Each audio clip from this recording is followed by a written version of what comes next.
Assalamualaikum warahmatullahi wabarakatuh. Sampurasun teman-teman. Kembali lagi bersama aku Lala Ye di channel Ser Midnight. Seperti biasa teman-teman, di video kali ini aku mengundang salah satu narasumber yang ingin menceritakan pengalaman-pengalaman spiritualnya dari semasa kecil sampai dia saat ini. Nah, dan untuk kalian teman-teman Ser Midnight, tetap support aku ya dengan cara like, comment, share, dan juga subscribe, serta nyalakan lonceng notifikasi supaya nggak ketinggalan video-video terbaru dari Ser Midnight. Oke, kita langsung sapa aja siapa dia orangnya.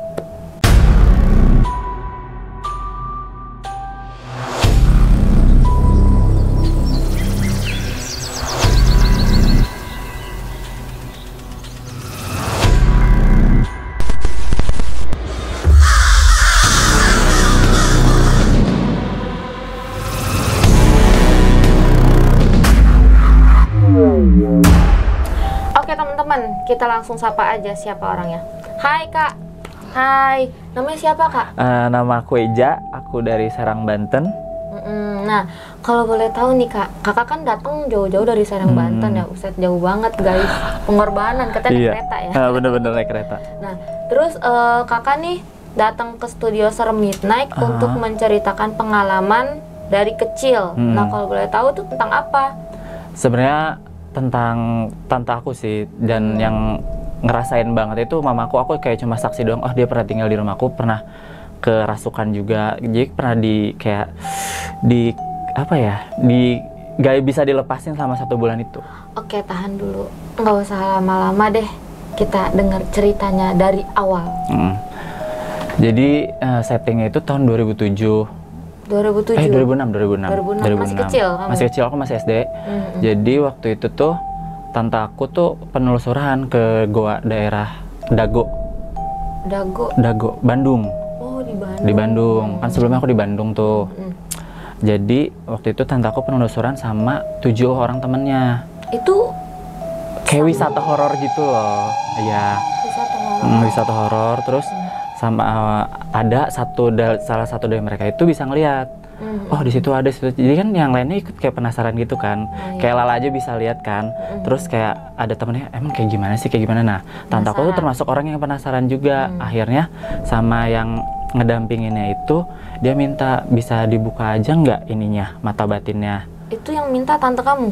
Temennya. Oh, temennya. Jadi ada dari 7 ini, 1 bisa ngelihat dan 3 ini yang pengen. Tante aku tuh kayak ikut-ikutan, oh iya boleh gitu. Oh iya aja gitu ya. Cuma nama yang pendampingnya kan Kiraden ya. Jadi si Kiraden ini udah nge-warning supaya jangan, kamu nggak bakal sanggup. Bertahan 5 menit aja kayaknya nggak bisa deh, gitu. Jadi kayak udah di-warning, tapi udah nggak apa-apa, setengah jam aja. Nah, abis itu ditutup lagi. Ternyata pas sudah dibuka, singkat cerita tuh makhluk-makhluk yang ada di gua itu tuh pada ngejauh. Jadi kan tadinya deket ya, kayak jadi sebelum mereka minta dibuka itu kayak ada yang gini, nyentil kuping, disentil, tapi sentilnya tuh ini, terus kayak di kaki tuh kayak ada yang gini, ngeraba gitu. Dia bukan diraba sih, lebih kayak dikungkung gini. Oh ya, dipegang kenceng gitu. Jadi kayak langkah kaki kanannya tuh kayak berat gitu. Itu namanya cowok, si Tono. Terus jadi udah dibuka gitu. Sebenarnya mereka udah kayak ngerasain kayak ini ada yang nggak beres nih, cuma kayak pengen dibuka, kayak pengen lihat kayak gimana sih bentuk visualnya mereka gitu. Bener. Cuma pas udah dibuka, yang nyentilin gitu udah nggak ada, sama orang-orang si makhluk-makhluk itu pada ngejauh. Tiba-tiba. Jadi kayak mereka tuh nggak bisa ngelihat gitu loh. Tiba-tiba nggak bisa ngelihat. Jadi kayak makhluk-makhluknya tuh kabur gitu loh. Kayak kabur gitu. Udah gitu kayak apa sih, kayak di penelusuran gua itu pun gak ditemuin. Kayak tiba-tiba sosoknya pada ngumpet gitu ya? Pada ngumpet. Jadi udah, singkat cerita, akhirnya ditutup lah mata batin ini. Ditutup mata batinnya, udah nggak bisa ngeliat, gak bisa ngerasain gitu. Pulang ke rumah. Ini aku skip aja sampai di 7 hari gitu ya. Itu kan kejadiannya, penelusuran itu di malam Jumat ya. Di malam Jumat, hari Kamis. Nah, itu tuh dari seminggu kemudian, gak tahu kenapa tante aku ini lagi sholat. Lagi sholat gini, ada perempuan pakai batik, bukan batik, kebaya warna coklat. Dia gini, itu mukanya rusak. mukanya rusak, rambut kamu tau nggak sih lah, kayak rambut yang rontok gitu. Iya tahu. Rontoknya tuh kayak nggak wajar gitu. Oh, kayak rambut botak. Iya gitu botak, jadinya. Iya, tapi rambutnya kayak segini loh. Jadi kayak ambak-ambakan juga. itu dia kayak kaget gitu, kayak sebelumnya gue nggak pernah ngeliat kayak gini nih, cuma kayak kok tiba-tiba bisa ngeliat. Udah gitu dia kayak ketakutan gitu kan, nelfon suaminya, Om A lah ya, aku panggil aja Om A. Si Om A ini nyamperin, kan dia juga punya anak, dibilang toddler enggak sih, dia masih TK gitu. Dia punya anak, terus kayak bisa pulang nggak Pak? Pulang. Terus diceritain, aku habis ngeliat ini. Tapi kan namanya nggak pernah berurusan sama kayak gitu kan, suaminya nggak percaya. Mungkin kamu salah lihat atau lagi bukan halu sih, dulu mah capek gitu. Tapi kan ibu rumah tangga kan. Iya. Akhirnya ya udah istirahat tuh. Nggak taunya malam-malamnya ada anak kecil. Jadi dia kebangun karena ngerasa di si kakinya itu ada yang ngelendot gitu. Enggak, nyakar. Ya, tapi cakarnya bukan cakar yang tajam gitu loh, kayak gitu loh. Serek kayak gitu. Orang ngegaruk gitu. Ngegaruk pelan gitu. Nah, dia kaget kan, itu dikira anaknya. Nggak taunya si sosok ini lari keluar kamar. Anaknya ada di kasur bawah, jadi anaknya itu tidur di kasur bawah, orang tuanya tidur di kasur atas. Tuh. Terus udah gitu, mungkin dia udah ngerasa ini kali ya, udah kayak ngerasa capek sendiri. Tapi tetap suaminya ini kayak nggak percaya setiap diceritain kayak itu. Terus sampai pada akhirnya di hari Minggu siang dia lagi masak. Dia lagi masak gitu, sengkong-sengkong di dapur. Ada yang pulang. Ada yang jalan pakai sepatu. Kamu tau gak sih lah, sepatu tentara? Oh iya, yang kan bunyi botnya itu kan ini banget ya, bunyi botnya. Nah itu tuh kayak dikira suaminya. Udah pulang. Pas dicari nggak ada. Tapi pas dia balik ke dapur, ada orang pakai seragam tentara, tapi bukan tentara kita ya, tentara luar. Kepalanya nggak ada. Serem. Kepalanya nggak ada. Cok. Kepalanya nggak ada. Akhirnya dia kayak kemasukan di situ. Oh, langsung kesurupan begitu ngelihat yang sosok wujud pakai tentara kemasukan itu. Gitu. Begitu akhirnya si Om ini kan Om A lah ini ngoling bapakku, bisa nggak titipin Lala? Kita sebutnya Lala juga ya, karena kan dia ada urutan abjadnya ya. Si Lala ini dibawa, tante Lala ini dibawa ke rumahku supaya ada yang ngedampingin, karena di rumah itu dia cuma sendiri, cuma duaan, suami sama anaknya, sedangkan anaknya kan masih kecil ya, dan suaminya ini kan pergi dinas, namanya juga tentara kan. Jadi kayak ya udah dititipin tuh. Nah dia ditidurin di ruang tamu aku, di depan TV. Dititipin itu sekitar jam 3 apa jam 4 kata mamaku. Dia kan, kalau mamaku kan masak ayam tuh dimarinasi ya, dimarinasi, disimpan di apa sih, box gitu loh, supaya bisa digoreng nanti. Mamaku bangun buat sholat subuh, ngelihat dia lagi makanin ayam mentah. Sumpah. Pagi-pagi? Gila. Gak ada, mungkin dikira kamar mandi ya. Lagi makanin ayam mentah itu. Ternyata emang kesurupan lagi. Serem banget sampai kayak begitu. Iya, sampai bener-bener dimakan lah. Kayak ya udah dimakan gitu aja. Terus gimana tuh? Udah akhirnya dipanggilin tuh Ustadz. Ini kenapa ya gitu? Ini kenapa ya? Terus kata si Ustadz nih, ini mah mata batinnya kebuka ya katanya. Kebuka. Terus sama suaminya ditanya, bisa ditutup gak sih? Gak bisa. Harus yang nutup tuh harus yang ngebukanya. Di calling lah si Kiraden ini. Ternyata Kiradennya lagi pergi ke Jawa Timur. Ngapain tuh? Gak tahu ya, entah lagi, namanya orang pintar kan pasti kayak ada pegangan buat kesana kan, kayak ngilmu atau apalah. Aku nggak ngerti. Ya. Itu pulangnya kapan ya kira-kira, nggak tahu. Emang kenapa? Dikasih tahu kronologisnya. Di awal ini digangguin gini-gini, kayak mungkin ada yang ngikut. Terus orang-orang yang kiai-kiai ini, yang ustadz-ustadz gitu yang berusaha ngelepasin itu, Nggak bisa. Pada mental kali ya. Pada mental nggak bisa. Jadi mereka pergi, diusir, balik lagi. Oh, jadi sosoknya balik lagi ke tante kamu, balik lagi ke tante kamu. Jadi kayak selama 22 hari tuh tante aku tuh kayak ya gitu kesurupan terus ya, sampai dia tuh nggak mau makan. Jadi diinfus ya, makanan ngeliat infus doang kan. Badannya tuh kurus banget. Tapi bukan di situ aja. Terus Mama aku kan yang ngerawat dia ya, itu ngalamin gangguan juga. kenapa tuh mama? Mama aku tuh waktu itu kan aku tidur di kamar belakang kan, kamar belakang. Nah, layout rumahku dulu tuh ini kamar aku. Kok ini tuh kamar mandi. Nah, kamar mandinya itu ada yang mandi. Jam 1 malam. Jam 1 malam. Kalau di Bandung kan air dingin ya. Air dingin tuh. Jangan kan jam 1, pokoknya udah lewat maghrib aja udah menggigil. Kata mama aku, ini siapa yang mandi jam 1? Karena gejebar-gejebur. Terus Pas dicek, kamar mandi itu gelap. Jadi kalau aku kebiasaan keluarga aku tuh kamar mandi tuh selalu digelapin lah kalau nggak dipakai. iya, kalau udah Dulu nggak ya, kalau ada sekarang yang masuk kamar mandi gitu sekarang ya. dinyalain gara-gara kejadian ini. Itu nggak ada siapa-siapa, tapi bener-bener jelas lah. Bener-bener jelas. Udah gitu, udah dicek pas masuk kamar lagi. Jadi ini kan kamar, ini kamar mandi. Nah itu jendela. Jendela nako gitu loh, nako yang dibuka gitu. Tahu jendela nako zaman dulu kan? Tahu. Nah, udah gitu ada suara lah. Jadi suara sepatu boots lagi. Sepatu boot lagi yang kayak tante kamu dengerin ya. Tapi bedanya sepatu bootsnya ini kayak nyeret rantai. Sama mamaku diintip. Jadi dia kayak pakai sepatu boots, kakinya tuh dikerangkeng sama rantai. Oh, jadi sembari jalan mungkin kayak gesek-gesek gitu ya mungkin. Tapi mama aku kan cuma ngeliat ke bawahnya doang ya, nggak berani ngeliat ke atas tuh. Dia ngeliat siluet, ya itu cuma pundaknya doang. Serem banget itu. Itu hantu model apa itu? Model ini kali zaman-zaman perang kali ya? Iya, itu zaman perang. Nah, itu klimaksnya nanti aku ceritain. Jadi udah di situ bukan itu aja. Apalagi? Bukan dulu kayak besoknya mama aku kan lagi nyuci baju. Itu siang-siang lah. Si tante aku lagi tidur. Itu ada yang nangis. Kamar mandi lagi.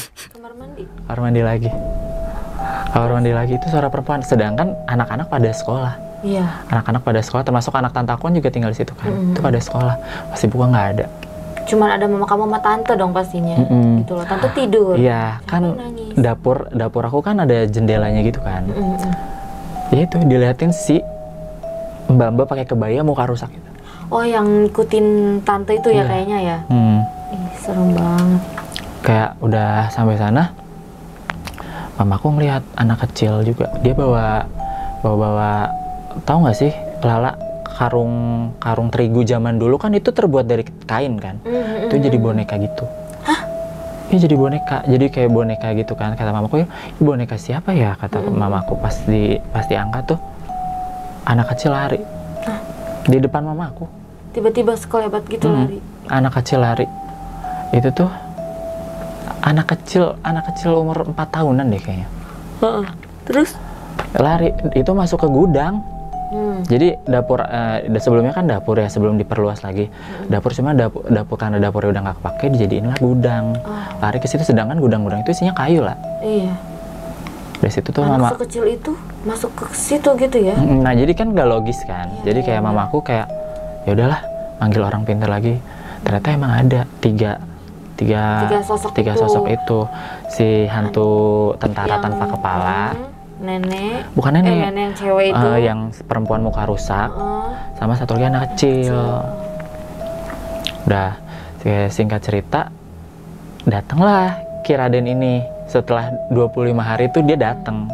Kondisi tantaku udah parah banget. Parah gitu ya? Parah, kayak matanya kosong, ininya. Oh, tatapan. Dark circle-nya tuh apa sih? Mata pandanya tebel banget. Kayak udah nggak kurus. Gimana sih yang perempuan yang tadinya kan kalau istri tentara kan lumayan kurus ya. Ini udah kayak bukan orang sih lah kalau kata aku. Rambutnya juga rontok kayak banget. Gini ya, bisa jadi kayak mungkin tante kamu masih bisa ngikutin aktivitas, tapi yang di dalamnya itu bukan tante kamu gitu loh, kayak udah dikuasain sama mereka semua. Sebenarnya itu tante aku udah masih kayak, udah sholat aja, maksudnya biar nggak digangguin. Tapi di sholatnya itu tuh terus digangguin lah.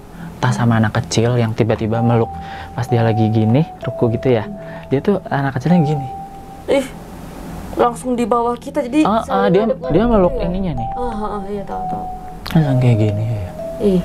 Jadi keganggu dari situ. Tapi yang lebih sering ngegangguin tuh hantu perempuan sama yang nggak ada anak kecilnya itu. Kok kepala tuh kayak cuma lewat-lewat doang, dia nggak ditampakin gitu. Itu sempet gak dicari tahu gitu? Nah, sama Kiraden tuh datang ya. Kiraden ini akhirnya cerita, ini mah penunggu di sana, si Goa Pakarnya ini. Goa Belanda. Kalau di sana namanya Goa Belanda. Cuma kalau orang Bandung kan nyebutnya Goa Pakar. Nah, jadi tentara yang nggak ada kepala ini namanya Jos. Dia tuh jadi dia ini punya istri namanya Kate, ya kan. Tapi dia selingkuh sama pembantunya ini yang sosok kebaya itu. Iya, merinding. Namanya Sarmina. Sarmina. Namanya Sarmina. Terus itu anak kecil itu anak hasil dari perselingkuhan. Itu namanya Meli. Oh, cewek. Cewek namanya Meli. Udah gitu kayak bisa diusir nggak ya? Kayak awalnya kayak ragu gitu, nggak bisa soalnya udah lebih dari 20 hari gitu. Kayak udah nempel. Terus gitu. si Sarmina ini kayak mau masuk ke badannya tante aku gitu, kayak pengen hidup sekali lagi gitu loh. Ya, nah, sebenarnya si Bellanya ini tuh anaknya namanya Bella. Jadi si Bellanya ini tuh mau dimasukin sama si Melinya. Cuma gak tahu kenapa katanya ada yang ngejagain si Bella ini. Anak tante. Jadi nggak bisa ditembus gitu loh. Jadi yang ditembus ini cuma tante. Jadi yang aku denger sih anaknya ini, si Bella ini dilindungi dari pegangannya suaminya. Jadi leluhurnya gitu loh. Jadi nggak bisa tembus. Iya. Akhirnya setelah perselingkuhan itu si Sarmina ini dieksekusi sama istrinya tentara itu. Cuma dia si Kate ini belum tahu kalau Sarmina ini punya anak. Begitu tahu, bapaknya sendiri yang ngeksekusi si Jos, palanya dibuntungin. Bapaknya si Kate. Bapaknya Kate. Kebetulan bapak Kate ini dia kayak petinggi tentara penjajahan di sini gitu loh. Iya. Jadi kayak mungkin kesel anaknya dihianatin gitu kan. Istrinya udah jauh-jauh dari Belanda buat kesini. Jadi terus selingkuh sama orang pribumi, kan gimana sih orang pribumi dulu sama orang Belanda. Jadi kalau si Kate ini ngeksekusi si Meli itu nggak disiksa kayak ibunya. Dia dimasukin ke dalam sumur. Jadi bajunya tuh basah kuyup terus. Jadi kayak minta didoain, minta diinin. Cuma mereka tuh ngikutin tante aku katanya, karena tante aku ini nggak sengaja nyenggol kayak sesembahan gitu loh. Oh, sajen. Nyenggol itu cuma nyenggol, nggak sampai amburadul. Oh, kayak cuman aduh gitu ya. Tapi menurut mereka itu fatal. Iya. Jadi kayak yang kayak lo datang ke rumah gue ngacak-ngacak gitu. Jadi kayak terus diikutin. Terus karena tante aku nih baunya harum, jadi kayak ya udah ditempelin gitu. Gampang banget ditempelin sama sosok itu. Terus endingnya jadinya pas udah tahu tuh Raden itu ngelakuin hal apa gitu loh. Ya dipindahin lagi, cuma emang agak susah, butuh waktu gitu. Sampai posisi dimana tante aku harus masuk rumah sakit karena badannya udah nggak kuat. Parah banget ya. Tapi sekarang udah baik-baik aja sih. Udah itu mau. Pas melakukan perpindahan lagi oleh Kiradennya, ada perlawanan ada. Kayak misalkan tante kamu kemasukan lagi nih. Nggak, bukan kemasukan. Lebih ke seisi rumah diganggu. Serius? Seisi rumah. Jadi mereka bawa teman-temannya. Siapa tuh? Si 3 orang ini bawa, 3 makhluk ini bawa teman-temannya. Bawa circle-nya lah. Ada Pocica. Tapi Pocica itu bukan yang putih. Apa tuh? Warnanya kainnya warna hitam. Itu kalau hitam mah udah serem banget ya, Pi ya. Itu udah ibaratnya kayak mungkin udah level atas gitu energinya ya. Nah, kebetulan adik aku tuh yang ada kan perempuan masih kecil, itu dia yang sering diganggu tuh dia. adik kamu. Kan namanya anak kecil kan harum ya. Jadi kayak ya diliatin terus. Nah adik aku tuh kayak terus-terusan nangis tiap maghrib, kayak pokoknya gangguannya tiap abis maghrib.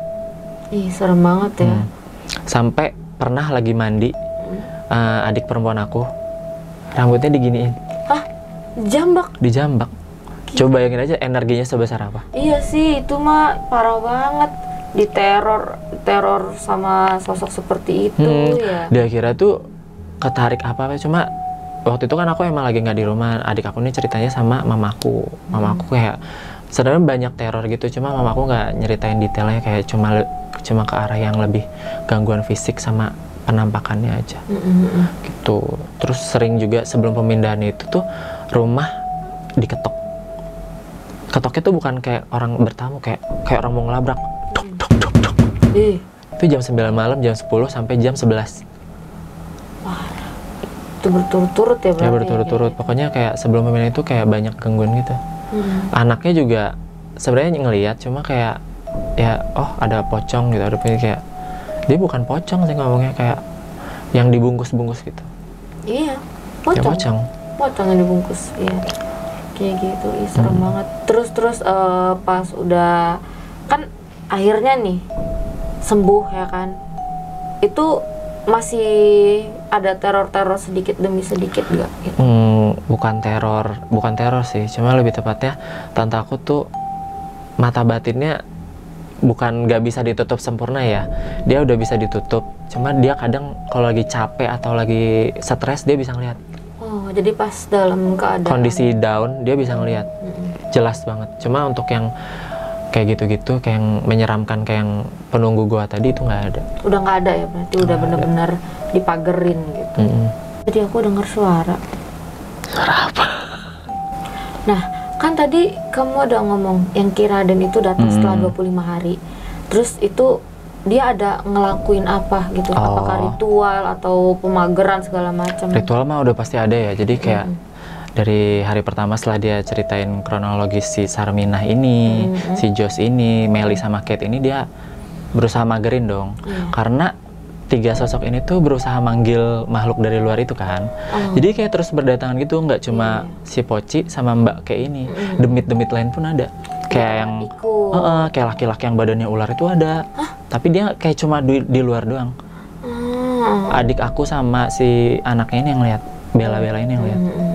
Jadi kayak akhirnya dipagerin, tapi kayak mereka tetap nungguin.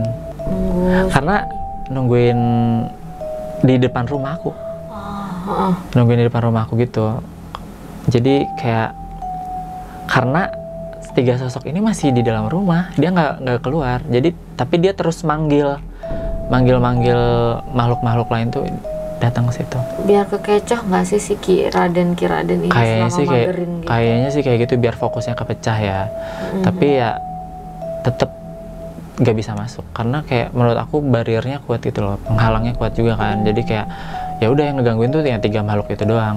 Tapi sebenarnya yang ngegangguin tuh ya cuma si perempuan ini. Kayaknya dia lebih ke nggak terima sama nggak ikhlas juga, karena dia disiksanya kan disiram air panas.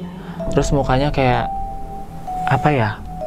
Ngelupas gitu. Terus rambutnya kena air panas, rontok juga gitu. Dia kayak nggak terima gitu sama si Kate ini. Jadi kayak dendamnya tuh ada. Jadi kayak rasa ingin balas dendam. Bukan balas dendam, mau masuk ke badan tubuh orang dan hidup sekali lagi tuh besar banget. Oh, jadi rasa pengennya tuh ya. Pengen banget gitu loh intinya. Iya. Nah, terus hari kedua tuh kan disuruh kayak bawa sesajen dan pokoknya persyaratan itu aku lupa ya. Pokoknya banyak, kayak ada bunga segala macam. Kayak dupa sama bukan dupa sih, kayak lebih arang gitu. Arang tapi dia wangi. Oh, itu buhur ya? Iya. Itu wangi. Buat aku kan punya tetangga orang Hindu, jadi kayak nggak asing gitu loh sama bau-bau kayak gitu kan. Jadi kayak ya udah gitu. Cuma bapakku yang ngerasa kayak nggak nyaman gitu. Nah, bapakku dijailin. Dijailin. Jadi dari dia kan tidur di kamar, itu dipindahin ke depan kamar mandi. Kok bisa? Karena kayak ngeremehin gitu loh. Papa kamu? Kayak ngeremehin gitu. Sebenarnya bapakku tuh bukan orang yang termasuk percaya hal-hal kayak gitu. Tuh, jadi tapi ya gitu dia kena batunya gara-gara sama, tapi bukan sama 3 orang ini, sama pendampingnya si Ki Raden ini. Karena dia kayak ngeremehin, kayak nggak percaya iya, gitu kalau misalkan Ki Raden ini bisa atau apa gitu. Dia kayak nggak nyaman, kayak ngeluh, tapi ngeluhnya nggak di depan Ki Raden, tapi mungkin didengar sama makhluk itu. Iyalah, namanya gaib itu kan tahu isi hati kita. Kalau kita ngomong tuh pasti udah tahu duluan gaib. Nah itu, jadi kayak pokoknya banyak deh proses-prosesnya. Terus kayak garam, tahu garam, tapi bukan garam dapur ya. Garam kerosok, garam kasar. Garam kasar itu ditebar di depan rumah, di sudut-sudut ruangan, di belakang rumah, di kamar mandi. Kamar mandi sih paling banyak. Jadi pas aku masuk kamar mandi tuh garam tuh banyak. Iya. Karena pusat gangguan tuh di kamar mandi. Yang paling rame yang apa yang tadi yang selama ini terjadi ya di kamar mandi. Gitu. Adik aku lagi mandi dijambak rambutnya iya, itu. Bener, ya. Garam gitu. Terus apa lagi ya? Banyak lah ya. Banyak. Intinya proses kayak gitu kan aku nggak begitu merhatiin deh. Cuma nanya mama aku kayak sesajennya apa aja mah gitu, kayak mungkin kayak ada kayak pisang, apel segala macam gitu, kayak buat nenangin si anaknya itu loh.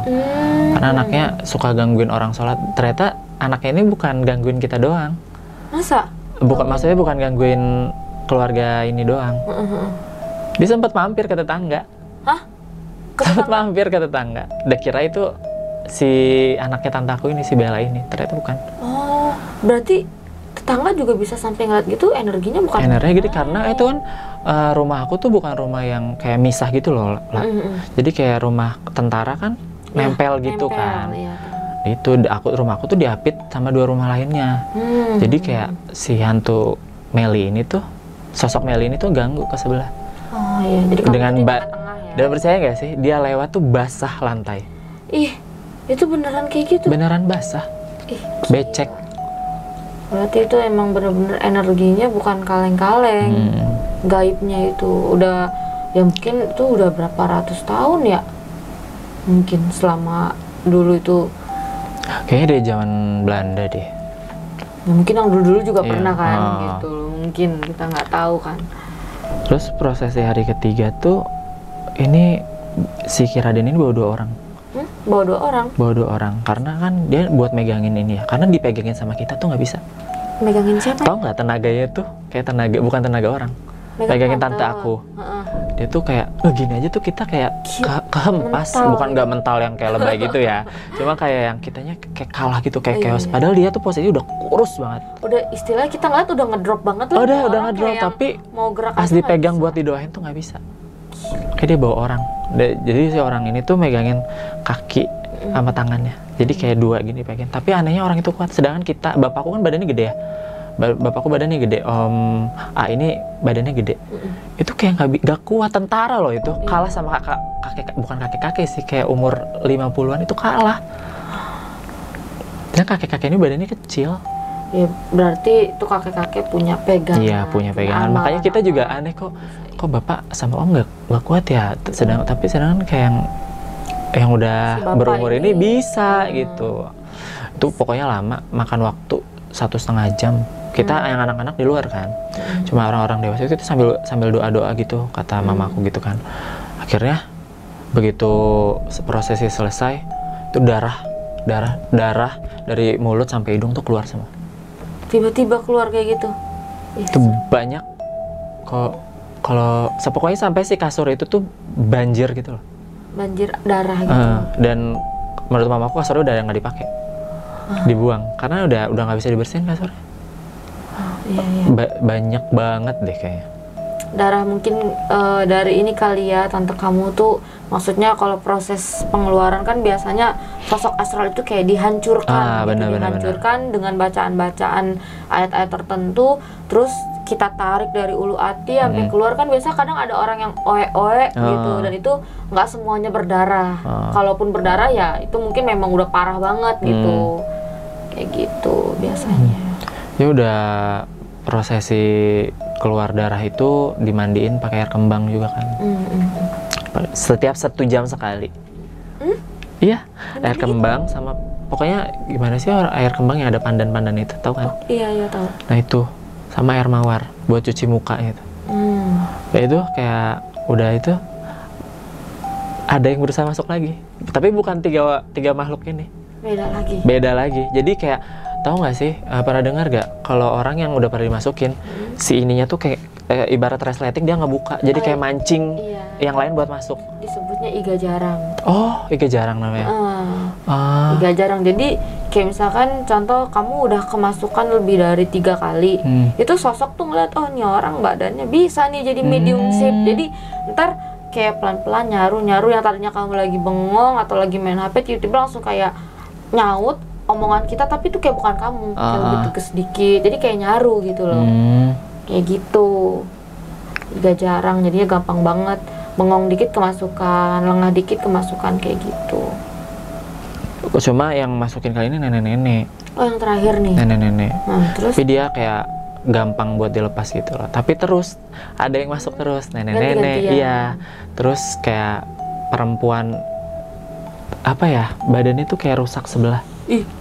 Bukan mukanya masih utuh, tapi badannya tuh kayak rusak sebelah. Kayak mungkin korban kecelakaan kali ya. Mungkin itu ya. Cuma kata Kiradennya itu mah hantu receh, hantu ecek-ecek. Iya gitu. Cuma dia ngelihat celah masuk gitu. Padahal lagi kayak apa, anak kecil, anak kayak remaja gitu. Anak remaja itu dia kayak apa ya, jalannya ngangkang gitu loh. Jalannya ngangkang. Dia nggak pakai baju kayak gini. Jalannya ngangkang.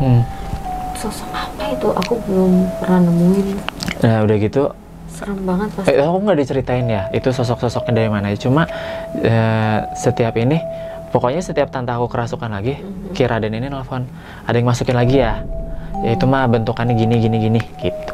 Itu nggak nanya dari mana nih sosoknya? Iya dari jalan, dari kayak Lala ya, bilang dari jalan, dari luar gitu loh. Jadi karena begitu si makhluk 3 ini keluar, pagarnya tuh otomatis sudah hilang juga. Oh gitu, aku pikir selamanya gitu. Kagak. Terus jadi ya udah hilang. Oh begitu. Jadi ya pantes lah, sosok kayak ibaratnya ngelihat badan tante kamu tuh kayak, wah ini apa nih, bagus nih gitu. Gampang nih. Yang bikin takutnya itu kalau misalkan aku pikir ya dipagerin terus-terusan atau seumur hidup gitu ya dipagerinnya. Kalau kayak gitu ngerinya kalau kita nggak sadar, terus kita juga nggak ngeh gitu ya, sosok tiba-tiba nyanding atau masuk atau nyelip di badan kita, terlama kurus itu kita dimakan darahnya, itu atau sebenarnya aura kehidupan kita diambil gitu. Itu sebenarnya tante aku udah kurus sih. Tahu nggak kamu mendekati tulang? Iya. Itu mendekati tulang banget, kayak udah kayak kurus. Iya, jalan pun harus dibopong. Pokoknya itu 2 bulan lepas dari mama aku kan, dia dibawa ke rumah sakit itu masih pakai kursi roda. Itu yang ngerawat mamahnya. Jadi dia dipulangin lagi ke Cianjur. Pulangin lagi ke Cianjur, dirawat sama mamahnya. Dan di situ kayaknya udah sehat lagi, tapi udah nggak ngajuin pindah, udah nggak di ini lagi. Gitu aja sih.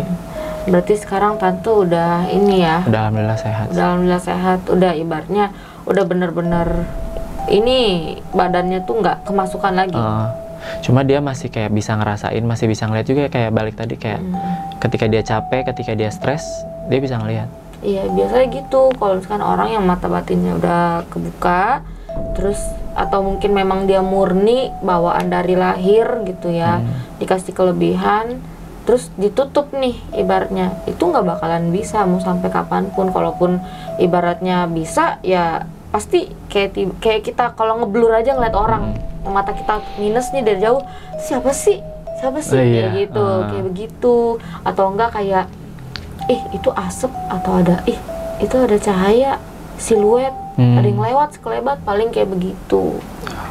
Tapi untuk rasa kepekaan tetap namanya manusia, mau sensitif apa enggak, atau dia bisa lihat atau enggak, dia pasti ada perasa gitu loh. Kayak tiba-tiba badan kok kayak ada yang ini ya di belakang, kayak ada yang ngikutin, terus lihat nggak ada, tau-tau merinding. Itu biasanya sosok itu ngasih tanda ada aku di sini, atau memang dia lagi aktivitas lewat gitu, kayak gitu. Oh iya, nih kan karena tadi kamu udah cerita panjang, di sini aku mau tanya, kamu nih bisa lihat dari kecil apa memang udah ibaratnya punya keturunan, atau hanya sekelebat biasa gitu? Hanya sekelebat biasanya sih, bukan yang kayak punya six sense atau yang lain-lain gitu. Tapi kalau bukan sekelebat juga sih, tapi lebih ke sial gak sih? Lebih ke sial, jadi kayak aku ceritain aja kali ya. Waktu itu aku masih SMA, namanya kita lagi masa pertemuan kan pasti lapar terus ya. Jadi waktu itu aku ke dapur, aku bikin mie. Jadi kompor gas aku tuh ada jendelanya, jadi buat ngebuang hawa panasnya gitu. Udah dibuka, aku masak mie tuh. Terus gak tau kenapa tiba-tiba, kan kalau kita sekelebat itu kayak dari ekor mata atau mana kita bisa ngeliat ya. Oh, ada yang bergerak nih kayak gitu. Nah itu tuh di atas jendela aku tuh kayak ada yang lewat gitu putih, kain kayak gitu. Tapi dengan bodohnya aku langsung keluar dari keluar ke pintu belakang. Aku cari, penasaran gitu. Gak taunya si kain itu lari ke pohon. Tapi dia nggak nunjukin ini cuma kain, aku cuma lihat si kain itu terbang ke pohon. Pohon pete, tau nggak sih lah, pete Cina gitu. Oh iya, tahu. Yang kecil-kecil itu kan. Nah, dia lari ke pohon pete itu. Rumah aku belakang masih kebun gitu ya, ruyuk-ruyuk gitu.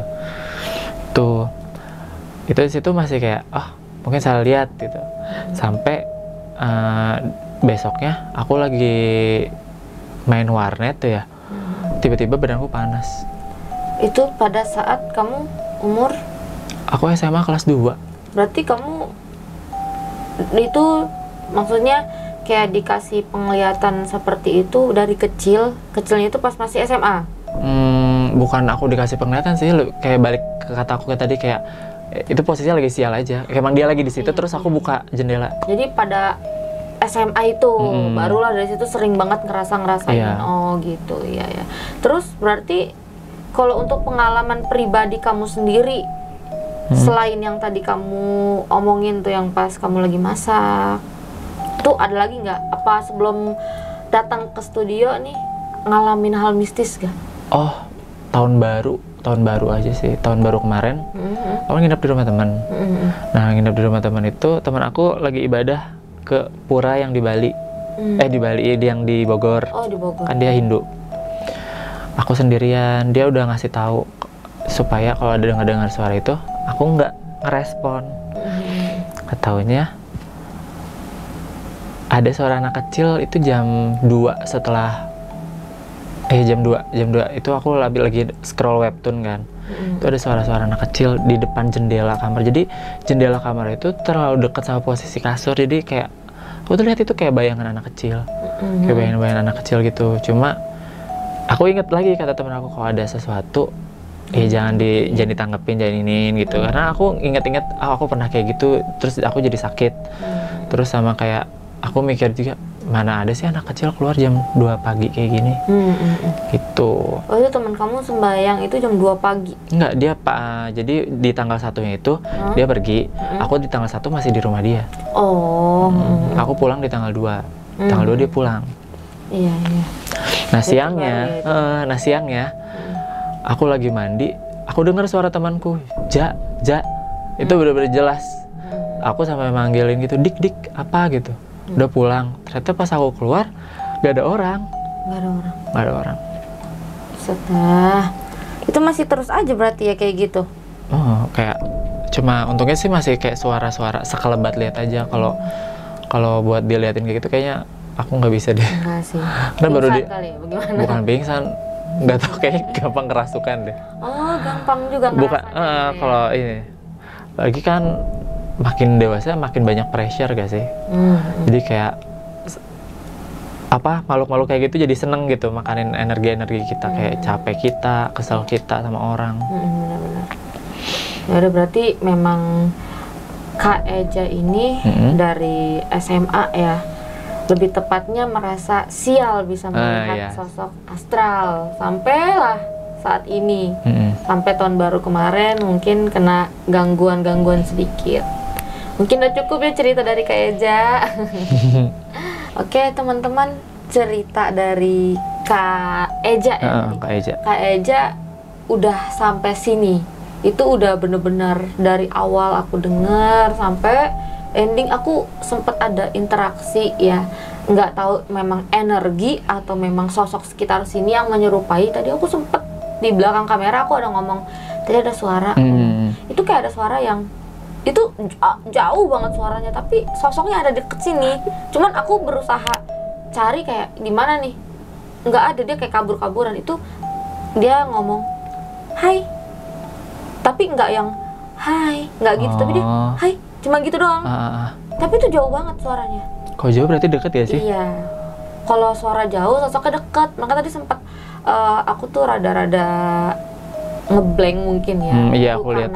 Karena aku tadi ngecek kayak di sekitar sini nggak ada, kayak ngumpet gitu. Mana sih lu, giliran gua keluar nggak ada gitu. Memang ada sosok perempuan yang mantau ke sini gitu. Tapi ya Allah alam, kita nggak tahu ya. Biasanya kan kita kalau cerita-cerita hal mistis kayak begini ke-connect sama sosok-sosok di sekitar sini gitu. Istilahnya suka ada yang pengen denger ya.